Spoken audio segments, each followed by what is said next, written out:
ખેડબ્રહ્મા પંથકમાં મહાશિવરાત્રિની ઠેર ઠેર ઉજવણી કરવામાં આવી। હિન્દુ ધર્મમાં દેવાધિદેવ મહાદેવનું નામ પડતા જ હર મહાદેવના નારા ગુંજવા લાગે છે। હિન્દુ ધર્મમાં દરેક તહેવારોમાં શિવરાત્રિનું પણ એક અનેરું મહત્વ રહેલ છે।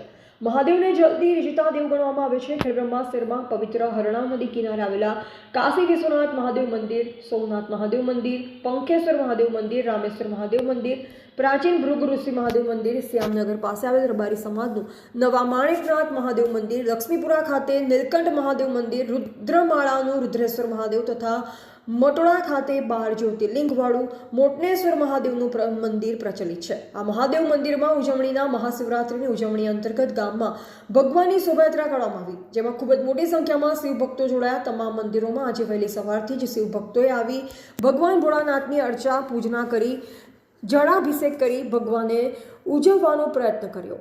ઘંટનાદ તથા શંખનાદ સાથે બમ બમ બોલે તથા હર હર મહાદેવના નારા સાથે તમામ મંદિરો ગુંજી રહ્યા છે। અમુક મંદિરોમાં દર્શન માટે પણ શિવ ભક્તોએ લાઈન લગાવી દરેક મંદિરોમાં શિવ ભક્તોનું પ્રસાદનું વિતરણ કરવામાં આવ્યું। કેટલાક મંદિરમાં ભાંગની પ્રસાદ પણ આપવામાં આવી। રિપોર્ટર જયેશ ઠાકોર સાથે શૈલેષ પટેલ, જિલ્લા બ્યુરો ચીફ, સાબરકાંઠા।